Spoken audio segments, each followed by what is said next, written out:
एक चौराहे पर एक महिला की चाय की दुकान होती है और फिर दोपहर का समय होता है और फिर दोपहर के समय उसे दूर से लोगों का काफिला उसकी तरफ आते हुए दिखाई दे रहा होता है। लोगों को देखने से लग रहा होता है कि जैसे वे लोग किसी के स्वागत के लिए इस तरह से इकट्ठा हुए हों और फिर वहां से उसको गांव के अंदर ले जा रहे हैं। इस बात को देख करके वह महिला अपने दिमाग में कुछ सोचने लगती है और फिर अपने चाय बनाने के काम पर लग जाती है। थोड़ी ही देर में जितना वे काफिला दूर से दिखाई दे रहा होता है, वे सारा का सारा काफिला उसके पास आ जाता है और फिर उस काफिले के अंदर से जिस व्यक्ति को उस काफिले के जरिए लाया जा रहा होता है, वह उस बुजुर्ग महिला के पास जाता है और जाने के बाद कहता है कि माँ, मैं आज कामयाब हो गया। अब इस बात को सुनते हुए वो बुजुर्ग महिला जो वहां पर चाय बना करके बेचा करती है, वे उस लड़के की तरफ देखती है और देखते ही उसकी आंखों से आंसू बहने लग जाते हैं। कौन थी ये बुजुर्ग महिला? अगर ये सच में इसकी माँ थी तो इसे कैसे नहीं पता था कि इसका बेटा कामयाब हो गया है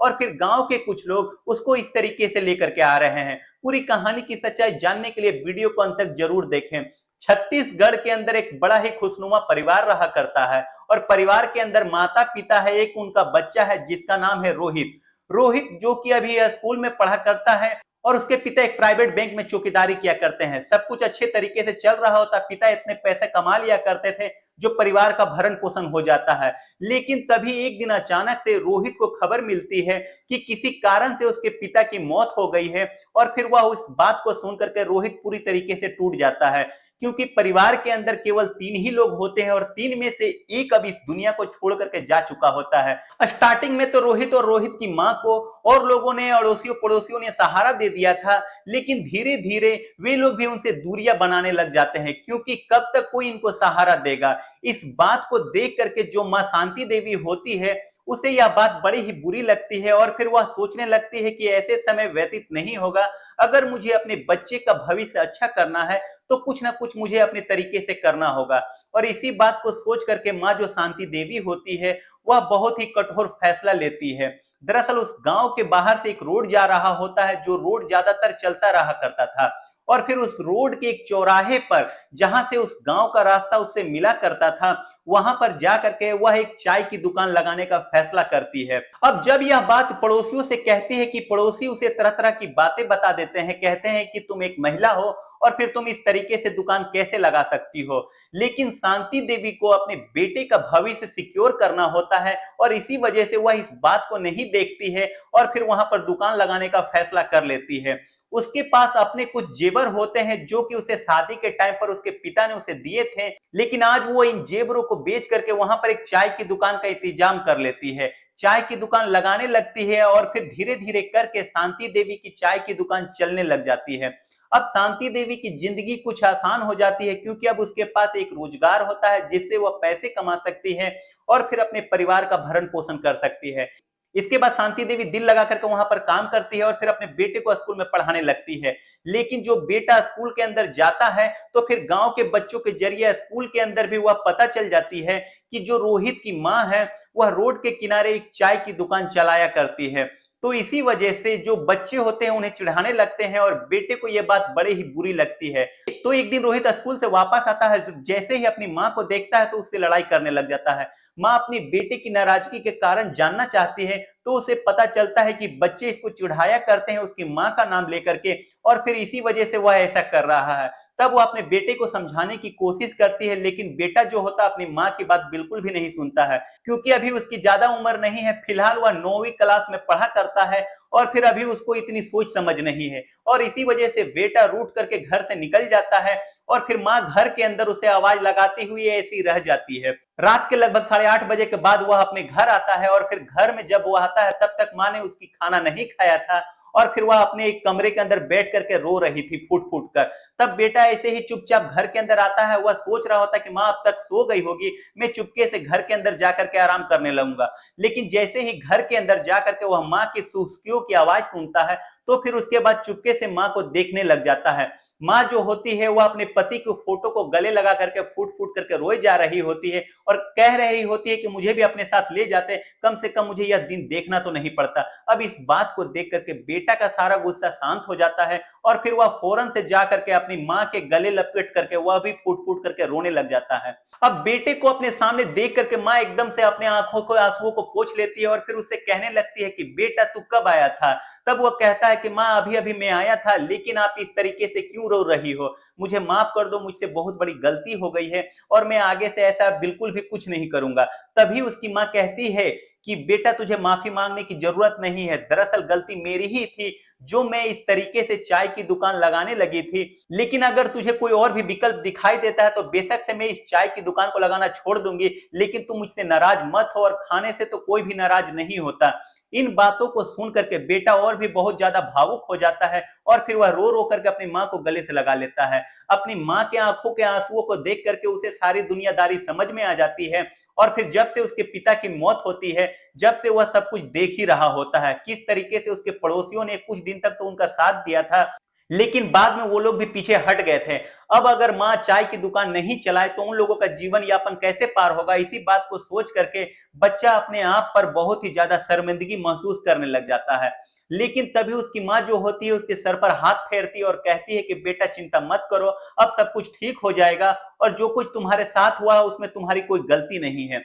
तुम्हारी उम्र ही ऐसी है जिस उम्र में छोटी छोटी बातें बुरी लग जाया करती है, लेकिन बेटा जीवन में एक बात हमेशा याद रखना, अगर तुम इस तरीके से छोटी छोटी बातों और बहकावों में आ जाओगे और अपने जीवन को नष्ट कर लिया तो अपने बड़े लक्ष्य को प्राप्त नहीं कर सकते। तो इसके बाद बेटा समझ जाता है और समझ जाने के बाद वो अपनी माँ से कहने लगता है कि माँ अब मुझे खाना ला दो, आज के बाद ऐसा कुछ आपको देखने को नहीं मिलेगा। इसके बाद माँ जो होती है जिसने अभी तक खुद भी खाना नहीं खाया था, वह अपने बेटे के लिए खाना लेती है और खुद भी खाना खाती है। बेटा जब देखता है कि माँ ने अभी तक खाना नहीं खाया है तब उसे अपने आप पर और भी ज्यादा पछतावा होता है और फिर वह सोचने लगता है आज तो मैंने बहुत बड़ी गलती कर दी, लेकिन आज के बाद तुझे ऐसी गलती नहीं करनी है। लेकिन फिर इसके बाद सब कुछ अच्छी तरीके से चलने लगता है। बेटा अब स्कूल के अंदर जाया करता है, लेकिन जब बच्चे उसे चिढ़ाया करते तो वह उनकी बातों को सुन करके मुस्कुरा दिया करता था और फिर अच्छी तरीके से अपनी पढ़ाई लिखाई को करने लगता है। उस दिन के बाद जो बेटा होता है वह पढ़ाई लिखाई में और भी ज्यादा अच्छा हो जाता है और फिर दिन रात एक करके मेहनत करना चाहता है ताकि वह पढ़ाई लिखाई करके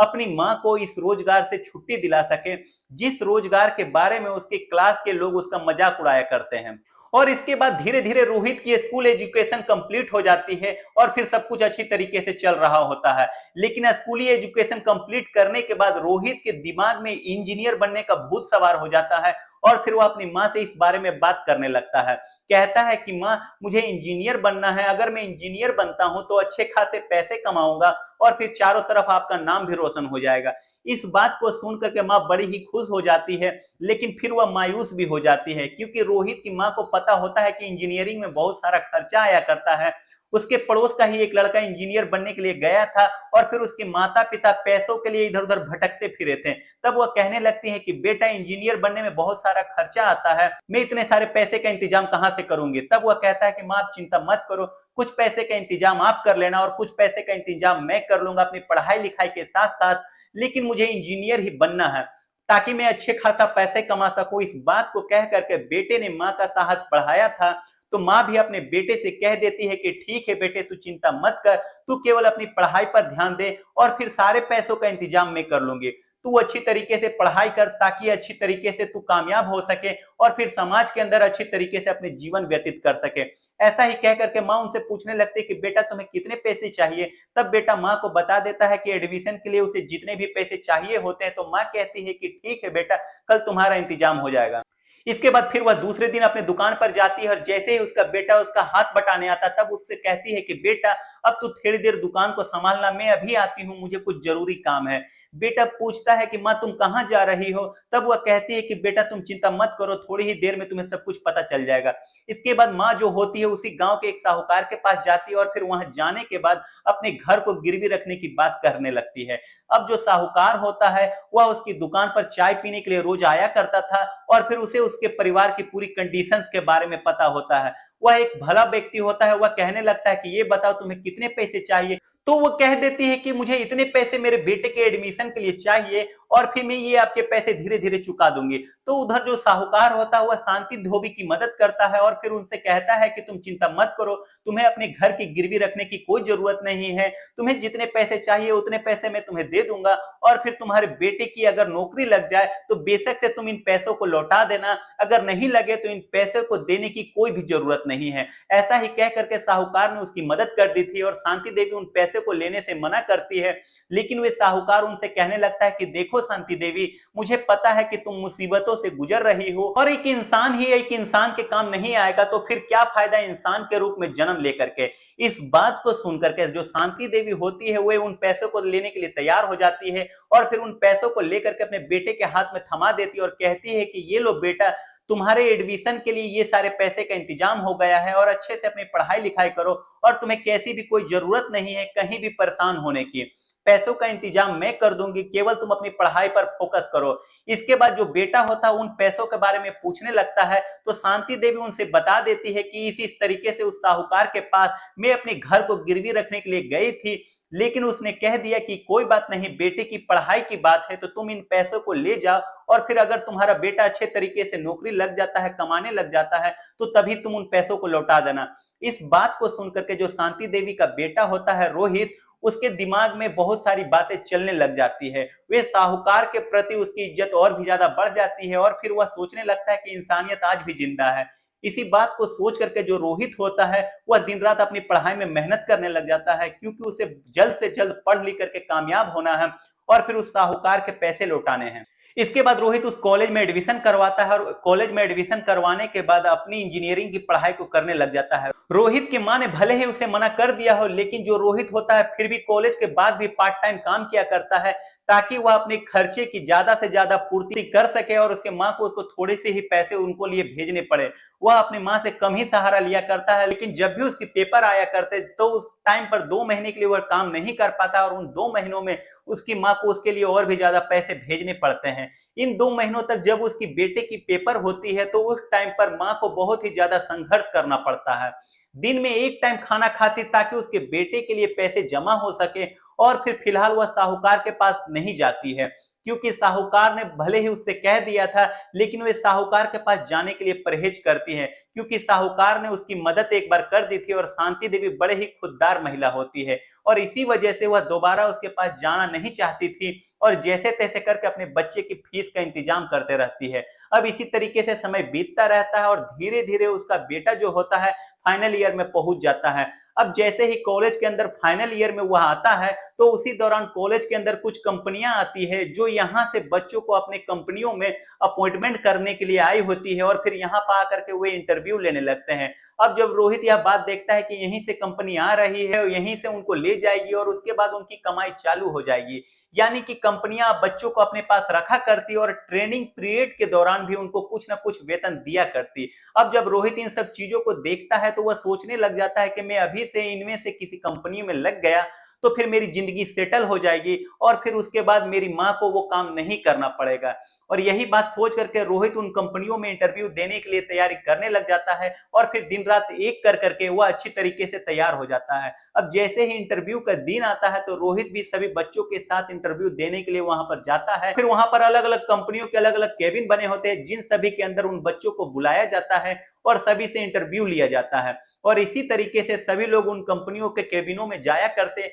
और अपना अपना इंटरव्यू दे करके बाहर निकला करते। रोहित भी तय करता है कि उसे भी सभी कंपनियों में इंटरव्यू देना है, ना जाने किसमें उसका नंबर पड़ जाए। वहां पर इसरो के लिए भी इंटरव्यू हो रही होती है और सभी बच्चे उस इसरो कंपनी के लिए इंटरव्यू देने के लिए जाते हैं, तो रोहित भी उस कंपनी के लिए इंटरव्यू देने के लिए जाता है। वहां पर जाने के बाद इंटरव्यू लेने वाले उससे इंटरव्यू लेते हैं और रोहित सभी सवालों के सही सही जवाब दे देता है और इसके बाद जब वे लोग यहाँ से चले जाते हैं तो 2 ही दिन बाद उन लोग बता देते हैं कि फलाना फलाना बच्चा हम लोगों ने यहाँ से कलेक्ट कर लिया। बाकी सभी कंपनियों ने अपना रिजल्ट घोषित कर दिया था लेकिन इसरो का रिजल्ट आना अभी बाकी होता है। तो रोहित के लिए 4 कंपनियों में दरवाजे खुले हुए होते हैं और वे उनमें से किसी में भी जा सकता था, लेकिन अभी तक एक कंपनी का रिजल्ट आना बाकी होता है जो कि इसरो होता है। इसरो के लिए वो तैयार होता है, वह सोच रहा होता है कि अगर इसमें नंबर पड़ जाता है तो बहुत ही अच्छा रहेगा। अगर आप लोग नहीं जानते इसरो के बारे में तो ये थोड़ा सा आप लोगों को इसरो के बारे में बता देता हूं। जितने भी स्पेस मिशन होते हैं, वहां का जो सामान बनाया जाता है, जो भी स्पेस का काम होता है, उन सभी को हमारे इंडिया के अंदर इसरो में ही किया जाता है।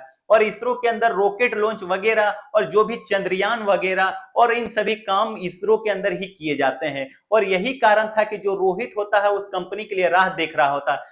क्योंकि वह बहुत बड़ी कंपनी होती है। इसमें अगर उसका नंबर पड़ जाता है तो पूरे इलाके के अंदर उसका नाम रोशन हो जाता है और चारों तरफ लोग उसकी वाहवाही करने लगेंगे। अब 2 ही दिन बाद इसरो का रिजल्ट आना होता है और जैसे ही इसरो का रिजल्ट आता है तो पूरे कॉलेज के अंदर एकदम से हड़कंप मच जाता है। अब वहां पर सभी लोगों को यह बात सुनकर के विश्वास नहीं हो रहा होता है कि रोहित का सिलेक्शन उस कंपनी में हो गया है। अब रोहित जब इस बात को सुनता है तो पहले तो उसे भी विश्वास नहीं होता है, लेकिन जब वह चारों तरफ देखता है तो उसे विश्वास करना पड़ता है कि चारों तरफ लोग उसकी वाहवाही कर रहे हैं और फिर वह इसरो में सिलेक्ट हो गया है। यह बात कहीं ना कहीं रोहित के गांव तक भी पता चल जाती है और गांव के लोगों को जब यह बात पता चलती है तो वे लोग उसको लेने के लिए वहीं पर पहुंच जाते हैं जहां से रोहित आने वाला होता है। और इसके बाद रोहित वहां से अपने गांव आता है और फिर गांव के अंदर जब सभी लोग उसको लेकर के आ रहे होते हैं तो उसकी माँ का जो चाय का खोखा होता है वह रास्ते में रखा होता है। और जैसे ही माँ अपने बेटे के काफिले को देखती है तो सोचने लगती है कि वे कौन है और यहाँ पर इस तरीके से क्यों आ रहे हैं। न जाने कोई लड़का कामयाब हो गया होगा, उसके स्वागत के लिए ये लोग गए हैं और फिर उसको साथ लेकर के आ रहे हैं। ऐसा सोच करके वह अपने काम धंधे में लग जाती है। लेकिन जैसे ही वह काफिला शांति देवी के पास आता है और फिर उनका बेटा उस काफिले से निकल करके कहता है कि माँ मैं कामयाब हो गया, तो माँ जो होती है एकदम से अपने बेटे की तरफ देखने लगती है और फिर एकदम से उसकी आंखों में आंसू आ जाते हैं। वह अपने बेटे को गले से लगा लेती है और फिर कहने लगती है कि बेटा सच में क्या तू कामयाब हो गया है। तो बेटा अपने आंखों में आंसू लिए हुए कह रहा होता है, हाँ माँ मैं कामयाब हो गया और मेरा सिलेक्शन एक बहुत बड़ी कंपनी में हुआ है जिसके लिए ये लोग मुझे वहां से लेने के लिए आए हैं। और इसके बाद रोहित नौकरी करने लग जाता है और नौकरी ही करने के बाद जब उसके पास पैसे हो जाते हैं तब वह अपनी माँ को लेकर के साहूकार के पास पहुंच जाता है। और वहां पर जाने के बाद साहूकार का बहुत बहुत धन्यवाद करता है और कहता है कि आपकी बहुत बड़ी मेहरबानी है कि आपने हमें इतना सपोर्ट किया है और आपकी ही वजह से शायद आज मैं कामयाब हो पाया हूं। अगर उस दिन आप इतने पैसे हमें एक साथ नहीं दिया करते तो मेरा एडमिशन नहीं हो पाता, लेकिन आपने जो मदद की है उसके लिए बहुत बहुत धन्यवाद। लेकिन जो साहूकार होता है वह कहने लगता है कि बेटा धन्यवाद तो तुम्हारा, और तुम्हारी वजह से आज हमारे गांव को चारों तरफ लोग जान बैठे हैं और फिर लोगों के बीच में हमारा गांव का नाम सुर्खियां बटोर रहा है। इसके बाद दोनों माँ बेटे वहां से साहूकार के पैसे लौटा करके वहां से वापस आ जाते हैं और रोहित इसी तरीके से मन लगा करके काम करने लगता है और उसने अपने माँ का वह काम छुड़वा दिया है जिस काम के लिए कभी बचपन में वह शर्मिंदगी महसूस किया करता था। धीरे धीरे समय बीतता है और समय के साथ साथ रोहित की शादी एक अच्छी सी लड़की से हो जाती है। शादी हो जाने के बाद जो रोहित की पत्नी होती है वह रोहित अपनी पत्नी को घर पर ही छोड़ देता है और फिर कहता है कि तुम्हें माँ की सेवा करनी है। रोहित ने पढ़ी लिखी पत्नी नहीं ढूंढी थी, उसने ऐसे ही गांव की एक लड़की ढूंढी थी जो लड़की गांव में रह करके उसकी माँ की सेवा कर सके, क्योंकि उसकी माँ ने बहुत ज्यादा दुख झेले थे और इसी वजह से वो अपनी माँ को खुश देखना चाहता था। गांव के अंदर लोग रोहित की बार बार बड़ाई किया करते थे और जब यह बातें रोहित की माँ शांति देवी तक जाया करती थी तब वह अपने आप पर बहुत ज्यादा गर्व महसूस किया करते थे कि मेरे बेटे ने सच में मेरा नाम रोशन कर दिया है और भुला दिया मेरे सारे दुखों को। तो दोस्तों ये थी रोहित की कहानी। आप क्या कहना चाहेंगे इस कहानी के बारे में? आपकी जो भी राय हो कमेंट सेक्शन में लिख सकते हो, लोगों के साथ शेयर कर सकते हो। वीडियो अगर अच्छी लगी हो तो वीडियो को लाइक और चैनल को सब्सक्राइब जरूर करें ताकि हमें थोड़ा सा हौसला मिले आप लोगों को ऐसे ही अच्छे अच्छे वीडियो बनाने के लिए। इस कहानी को सुनाने का उद्देश्य किसी को हताश परेशान निराश करना नहीं है, बल्कि आपको जागरूक सतर्क सजग करना है। मिलते हैं अगले किसी नए वीडियो में, तब तक के लिए जय हिंद जय भारत।